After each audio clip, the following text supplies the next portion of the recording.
MotorWeek is made possible by TireRack.com, Rain-X, Hum by Verizon, State Farm, and WeatherTech.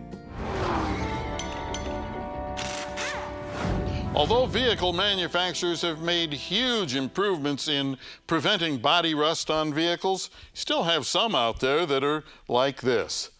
And that is rust. All right, what causes rust is where dirt and moisture can combine inside or between two pieces of metal. The dirt holds the moisture, it eats itself from the inside out.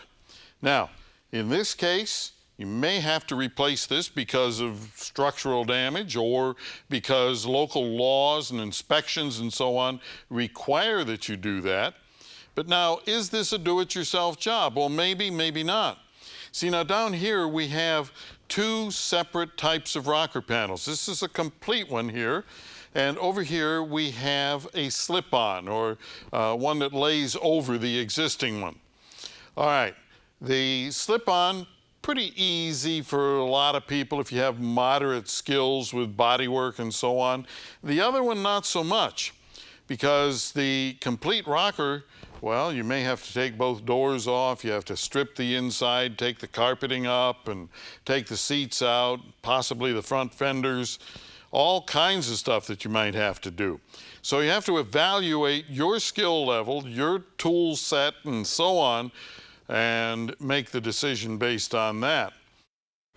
Well, Pat, this white beauty is my workhorse. You would think I park it in the ocean or something. Well, the rocker rust didn't really bother me at first, but then it started raining, which would drip down onto my driveway, leaving rust stains. I got underneath to take a look to see if I could tackle this issue myself, but I quickly realized I need some help.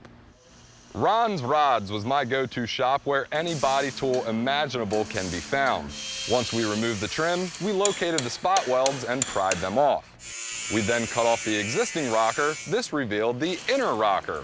Ron had to custom make his own inners since we needed something to attach the outer one to. While the rust was terrible, we didn't need full rockers, and we were able to leave the doors attached during this whole process. We also took a shortcut and installed our cab corners without taking the bed off. To do it correctly, that would need to come off so you can smooth your welds down. Sorry I'm stealing your line, Pat. I've always wanted to do this. If you've got a question or a comment, drop us a line right here at MotorWeek.